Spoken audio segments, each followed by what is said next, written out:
আরেক সাহাবী হাত তুলে বলতে লাগলো, ইয়া রাসূলুল্লাহ, ইয়া হাবিবাল্লাহ, ওয়া ইন্নী আশতারিহিমা বিদিরহামাইন। আমি এই জামাটার পানি খাওয়ার জগটা 1 দিরহাম নয় 2 দিরহামের বিনিময়ে কিনতে চাই।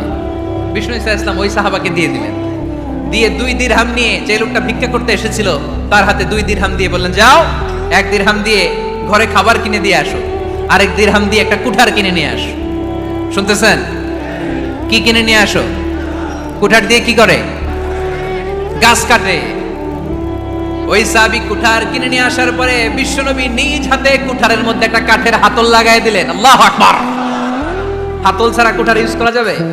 বিশ্বনবী নিজ হাতে ওই কুঠারের ভেতরে একটা হাতল লাগাই দিলেন আর বললেন, লা উরিদু আন আরাকা 15 আইয়াম।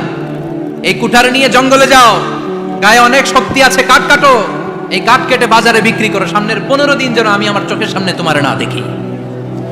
বিশ্বনবীর পরামর্শ অনুযায়ী কুঠার নিয়ে ওই সাহাবী জঙ্গলে চলে গেলেন। কাঠ কেটে বাজারে বিক্রি করতে করতে 15 দিন পরে 10 দিরহাম নিয়ে বিশ্বনবীর দরবারে হাজির হয়ে গেলেন। 10 দিরহাম নিয়ে বিশ্বনবীর কাছে হাজির হয়ে গেলেন। সাহাবী এসে বলল, ইয়া রাসূলুল্লাহ, এখন আর আমার ভিক্ষা করা লাগে না, আমার গায়ে অনেক শক্তি আল্লাহ দিয়েছে, আই এম ভেরি এনার্জেটিক। আপনার দেয়া বরকতের কুঠার দিয়ে আমি কাঠ কেটে কেটে স্বাবলম্বী হতে শুরু করেছি। সুবহানাল্লাহ পড়েন। আমি এখন 10 দিরহামের মালিক। বিশ্বনবী বললেন, লা আইয়াহতাতিবা আহাদুকুম হুজমাতান আলা দাহরিহি খায়রুম মিন আইয়াসআলা শাইআন ফায়ু'তিয়াহু আও ইয়ামনাহু।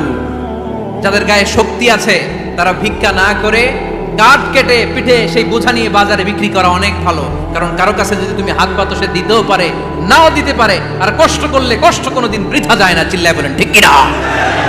বিষ্ণু ইসলামের অনুপ্রেরণায় এই সাহাবা অল্প কিছুদিনের ব্যবধানে স্বাবলম্বী হয়ে গেলেন। What is the moral of the story?